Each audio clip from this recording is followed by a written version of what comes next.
Today I want to talk about talent acquisition, which is going to be a very, very interesting and exciting topic over the next couple of years.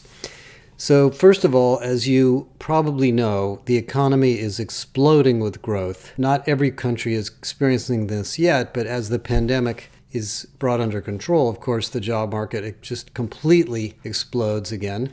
Companies open up positions and start hiring. So we're going to see the labor market expand at a rapid rate. In fact, in the United States, based on data from MZ, there are 27% more jobs open right now than there were 1 year ago. Given that the labor market is about 160 million people, that's a lot of jobs. Now, they're not always in the right place and they're not always in the right city, but nevertheless, there's a lot of demand. At the same time that's going on, as I've talked about the last couple of weeks, the labor market is shrinking. The fertility rate has dropped. People are getting married later and less frequently. They're having fewer children. All of the developed economies are experiencing this. China has been trying to get their fertility rate up. It has not succeeded. The census shows that the United States population is growing at the slowest it's been growing since the 40s. China may not be growing at all, and baby boomers are retiring at twice the rate they were a year ago, forced to some degree by the pandemic and just frustrations with the job market and the needs to take care of their families and do other things at home. So we're basically starting to run out of workers, which sounds completely bizarre, but it makes sense. If you look at the data on the United States labor market, the participation rate is in the high 50s to low 60s. In other words, about 40% of the people who can work choose not to work for a variety of reasons, family reasons, health reasons, or just economic reasons. And that number has ticked up a little, but it doesn't go up that much. So these are big, big problems.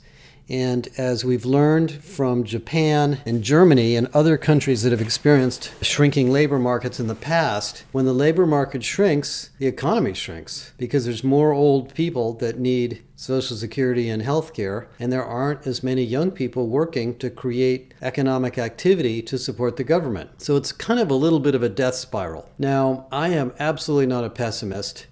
And as more of a microeconomics person than a macroeconomics person, because I basically talk to companies all day, I think we're going to respond in some very interesting ways. And this is symptomatic of every signal I've been picking up from HR people over the last 6 months. First, of course, companies are bending over backwards to take care of the employees they have. This is the focus on employee experience, employee engagement, reskilling, upskilling, well-being, health benefits. Tons and tons of money is going into this. New technologies are being invented. HR departments are working with IT and facilities. There's chief safety officers, chief health officers, chief diversity officers.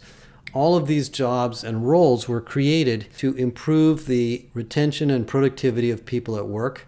We're going to be introducing a course in our academy called the Employee Engagement Workshop in the next couple of weeks, and you'll be able to hear all sorts of stories about how companies are doing this.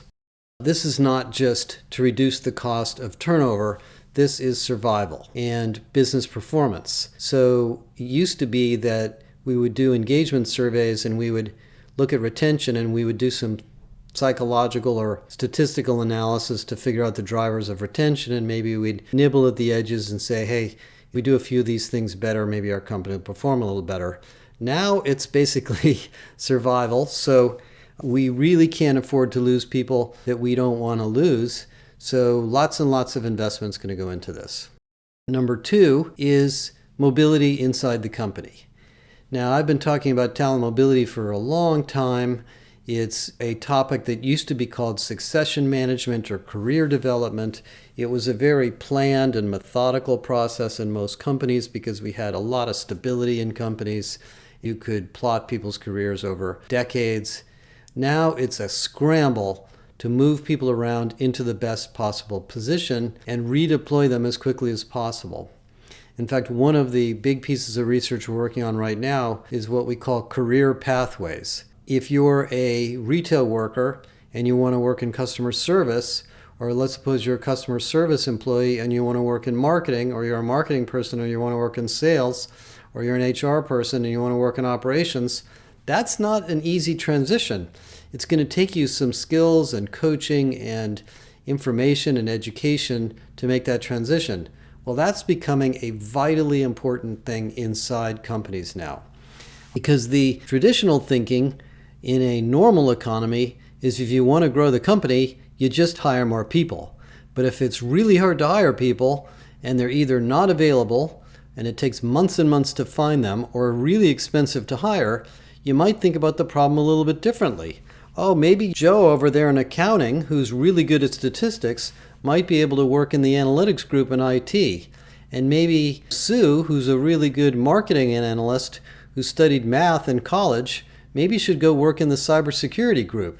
And on and on and on. And we have lots of data in the skills taxonomies and in the research that we're doing on career pathways to help companies figure out who's more likely to succeed in these other jobs. And internal mobility is even more powerful than that. When people move around in a directed and intelligent way inside the company, they have better careers, they produce better results for the business, collaboration increases, the company has a much stronger and more integrated culture, and generally the company is more responsive to change. And I don't think there's a CHRO I've talked to that doesn't have talent marketplace or internal talent mobility very high on their list. And I think one of the reasons is because of the job market. The third thing that's really going to change is talent acquisition itself. And I interview a lot of talent acquisition people, and we are starting a big program on this. Janet Mertens is running this. So if you'd like to talk to us about it, please let me know and we'll connect you up. Traditionally, hiring, recruiting, talent acquisition is a sales job. Go out, find these people, make them an offer, sell them on the company, get them in here, we'll onboard them and get them to work. Kind of like the old Army recruiter. They used to go out and meet kids in college and wear their uniform and shine up their shoes and get everybody all excited and bring them down to the recruiting office and get them into the military. Well, that's still going on, but it doesn't quite work as easily as that anymore. Let me give you a couple of examples. Ashley Furniture, a $7.5 billion furniture manufacturer. This is a fast-growing company expecting to be $10 billion within the next 5 years. Highly automated manufacturing plants, vertically integrated manufacturing, and obviously the furniture business is a massive business. They have distribution and warehousing and trucks and stores to go with that. Their head of HR told me that it is so hard to find manufacturing people that they've almost given up. They've created an Institute for Technical Manufacturing on their own. They go to community colleges and cities in the plants where they do business, and they recruit people and they train them for the job. And they even have mobile training groups that can go out into towns to find people that are interested in this work, to train them locally and bring them into the Ashley family. Second example, which I think is a wonderful example of dealing with this labor market, is Bank of America. Bank of America is one of the most well-run financial services companies I've ever experienced. I used to do business with them directly. And John Jordan, who runs the Academy at Bank of America, has spent the last 5 or 6 years improving and optimizing the entire onboarding, talent development, talent acquisition, career management, and skills development for the 70,000 plus employees in the consumer bank. In recruiting, they used to go out and let individual hiring managers search for candidates. And of course, what would happen is there was a lot of inconsistency to the process, and some did it well and some didn't do it well. And then there was always an onboarding process for each one of them, and it was inconsistent and difficult. He said, wait a minute, we're going to put a strategic focus on this. We're going to recruit people from very strategic locations, schools, disadvantaged communities, places where we do business, where we want to do business. We're going to recruit based on capabilities and ambition and potential, not just on experience. We're going to bring people into the company in cohorts. So instead of having one person join at a time, we'll have 20 or 30 people join at a time. We'll hold them up and wait until we have a group. That group will then join the company together and learn together and get to know each other. Those are things that work, that allow you to compete in a much more constrained labor market. And there's more. Back in the early 2000s, I was remembering when I worked for a tech company. By the way, around 2000, we had an economy very much like this one. The stock market was at an all-time high. Every company was going public at exorbitant multiples, and it was really hard to hire people. I had just sold our little company to a bigger company. I was working at this publicly traded technology company, and it was so hard to hire engineers. A Java engineer, Java is now sort of a commodity skill, was costing us, with benefits, $300,000 to $350,000. In the year 2000, which means it's probably 50% higher if that number was today. And we couldn't get them to stay.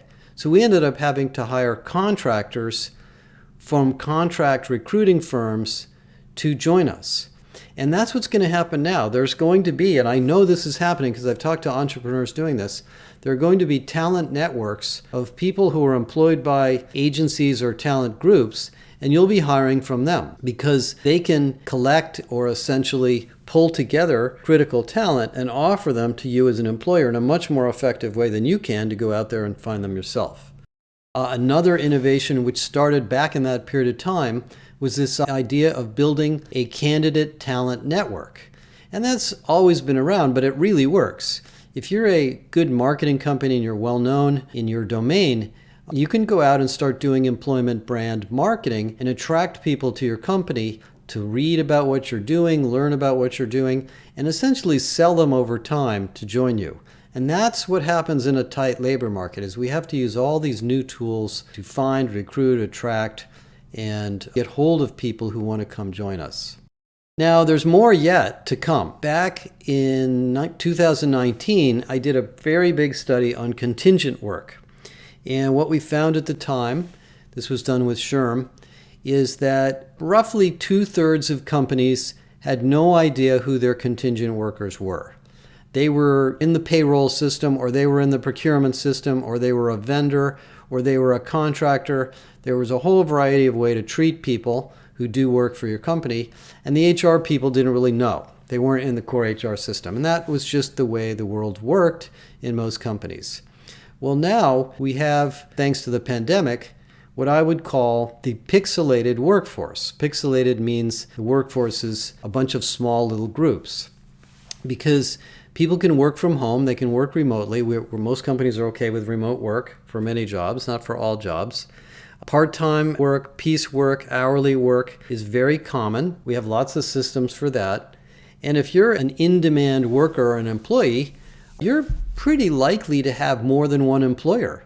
In fact, some research we did at Deloitte right before I left showed that almost 2/3 of millennials and younger were doing side hustles or some kind of work on the side. And now that it's become even easier to do, that's going to become more common. So more and more of your, what we used to call recruiting, is going to be tapping into this pixelated labor pool. You know, one of the companies we interviewed very recently is a large agricultural and consumer pharmaceutical company headquartered in Germany. And the head of recruiting there has a very extensive group of recruiters who are both internal and external headhunters. By the way, she has headhunters searching for candidates inside the company who need new roles and are looking for opportunities, as well as outside the company. And then she said when she searches for candidates outside the company, they don't even look for people to fill jobs. They look for people who have the scientific domain expertise, the experience, or perhaps are well known in a particular field, and they talk to them and tell them about all the great things going on in the company, and if they're interested, they find jobs for them. So this is more of a talent scout type of a mentality, looking for talent in any form, anywhere you can find them, inside, outside, part-time, gig, maybe even people that are doing gig work for other companies are now able to work for you. The final thing that I think is going to be very interesting on the microeconomics side is companies will adapt. What happens in a tight labor market is, of course, first wages go up, you start paying more money, and then after a while you realize, well, if we're going to pay people a lot more money, maybe we should reorganize the work so that the value that they provide is higher and we can afford to pay them more money. And so a re-engineering takes place. When there's lots of cheap labor available, it's more common for a company to be lazy and just hire a bunch of heads and do the work manually. But once the labor gets expensive and it gets a little bit harder to find people, you basically survive by being ingenious and reinventing what you do. So automation, teamwork, agile operating models, cross-functional collaboration, OKRs, all these things we've been talking about as interesting HR practices and transformational ideas are now becoming actually performance tools to help your company grow. One of the pieces of research that Kathy Andaris is working on for us right now is organizational design. Organizational design used to mean spans and layers. What's the span of control for each manager? Do we have enough people reporting to one leader so we don't have too many middle-level people?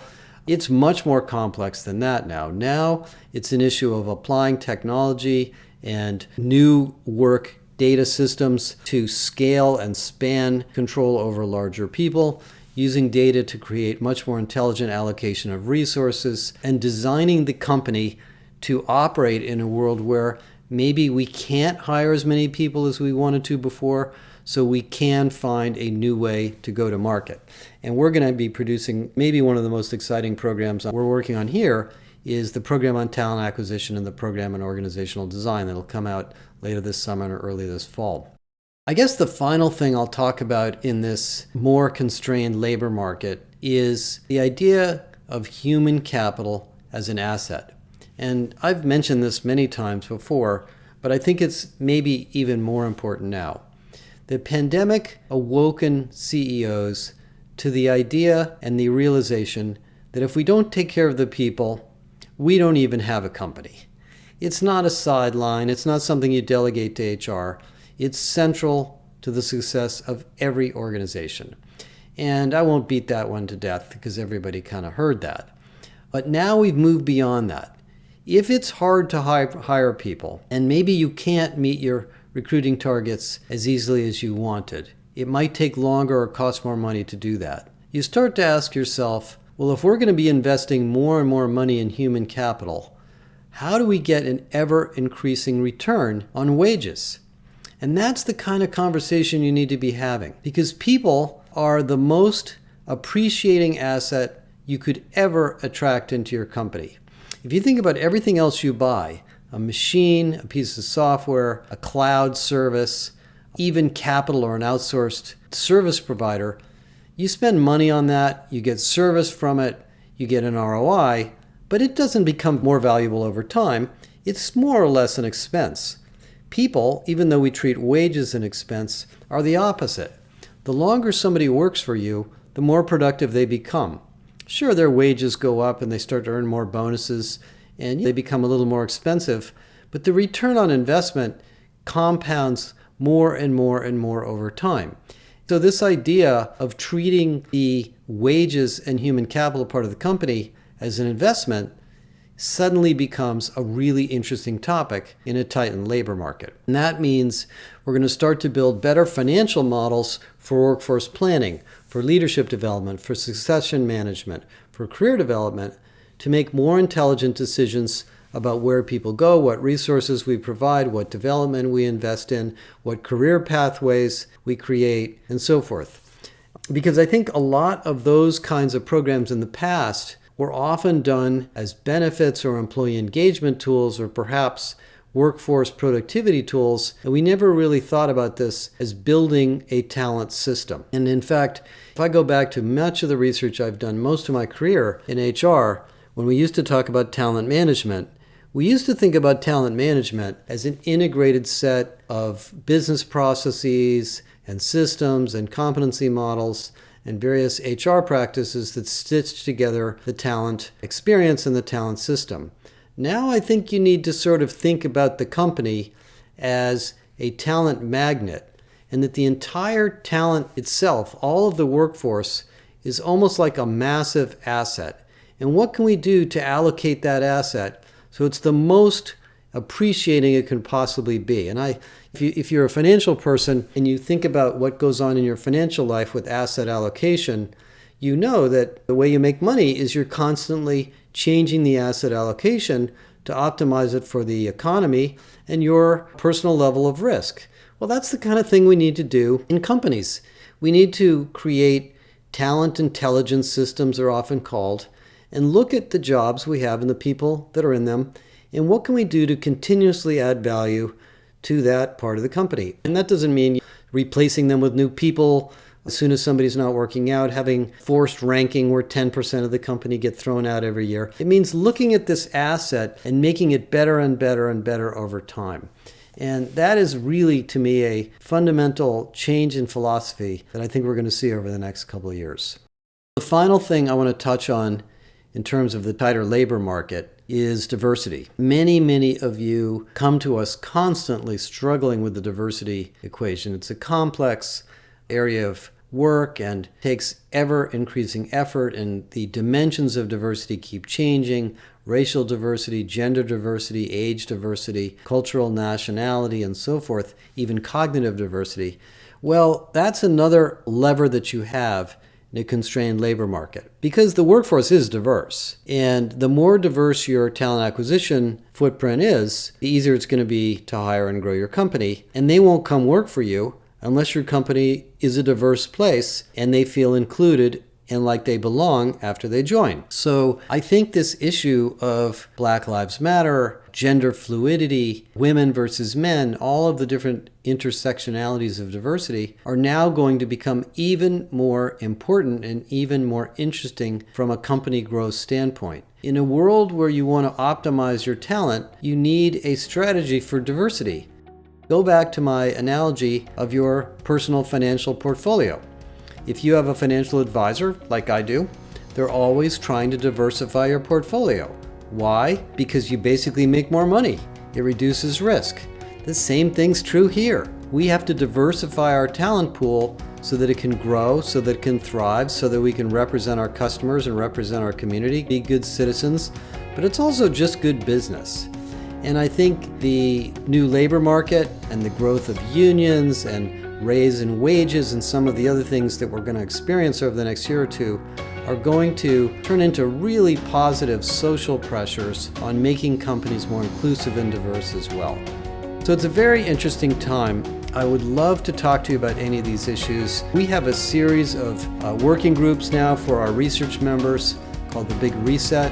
If you'd like to be a part of one of those groups, please reach out to us, and I'm always interested in your feedback.